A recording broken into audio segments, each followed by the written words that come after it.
Welcome to Prema's culinary. So இன்றைக்கி நம்ம பார்க்க போகிறது வந்து ஒரு தாபா ஸ்டைலில் கோபி மட்டர் மசால், காலிஃப்ளவரும் பச்சை பட்டாணியும் யூஸ் பண்ணி ஒரு மசாலா நம்ம பார்க்க போகிறோம். வாங்க குயிக்காக எப்படி செய்யுதுன்னு பார்த்துடலாம். ஓகே, இந்த கோபி மசாலா செய்கிறதுக்காக 2 மீடியம் சைஸ் ஆனியனை வந்து நான் வந்து கட் பண்ணி எடுத்து வச்சுருக்கேன்.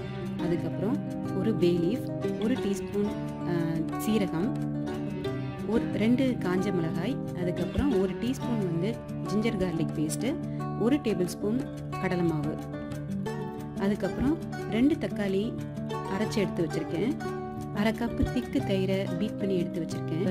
இப்போ இந்த 1 டேபிள் ஸ்பூன் கடலை மாவை இந்த தயிரில் சேர்க்குறேன். 1/4 டீஸ்பூன் சீரகத்தூள், 1/4 டீஸ்பூன் மஞ்சள் தூள்,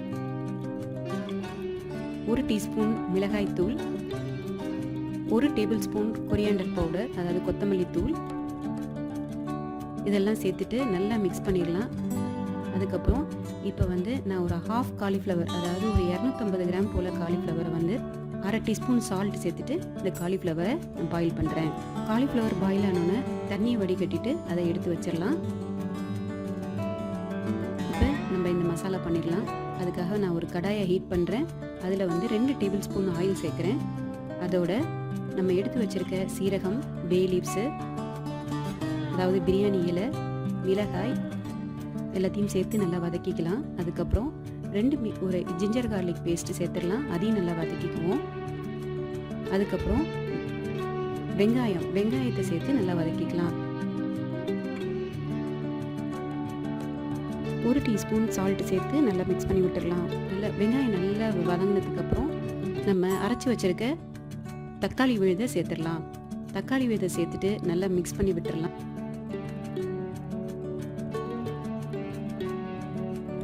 அதுக்கப்புறம் 1/2 கப்பு க்ரீன் பீஸ் சேர்த்துடலாம், அதாவது பச்சை பட்டாணி சேர்க்கலாம்.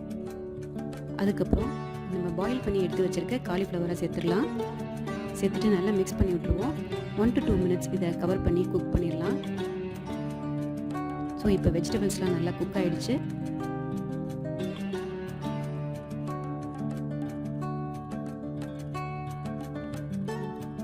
நம்ம மிக்ஸ் பண்ணி வச்சிருக்க கர்ட் மிக்ஸை வந்து இதை சேர்த்துடலாம். சேர்த்துட்டு நல்லா மிக்ஸ் பண்ணி விட்டுருவோம்.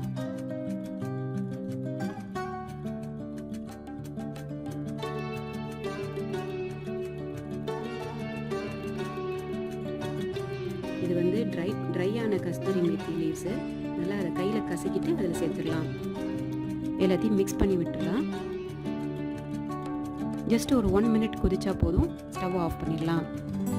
இந்த கிரேவி வந்து எவ்வளோ கலர்ஃபுல்லாக இருக்குது, அதே நேரத்தில் ரொம்ப டேஸ்டியாக இருக்கும். இந்த கர்ட் அண்ட் பேசன் வந்து, அதாவது கடலை மாவு சேர்க்குறது வந்து ரொம்ப டேஸ்ட் கொடுக்கும் இந்த கிரேவிக்கு. இதை கண்டிப்பாக ட்ரை பண்ணி பாருங்கள். இது வந்து ஒரு சப்பாத்தி, நான், அப்புறம் கொஞ்சம் ஜீரா ரைஸ், இந்த மாதிரி எல்லாத்துக்குமே இந்த சைட் டிஷ் வந்து நல்லாயிருக்கும். ட்ரை பண்ணி பாருங்கள். ட்ரை பண்ணி பார்த்துட்டு எப்படி இருந்தது உங்களோட ஃபீட்பேக் எனக்கு சொல்லுங்கள். அடுத்த வீடியோவில் இன்னும் இன்ட்ரெஸ்டிங்கான ரெசிபியோட நான் உங்களை சந்திக்கிறேன். அதுக்கு முன்னாடி சேனல் சப்ஸ்கிரைப் பண்ணாதவங்க ப்ளீஸ் சப்ஸ்கிரைப் பண்ணுங்கள். இன்ஸ்டாகிராமில் ஃபாலோ பண்ணுங்கள். Bye from Premlata Aravindan.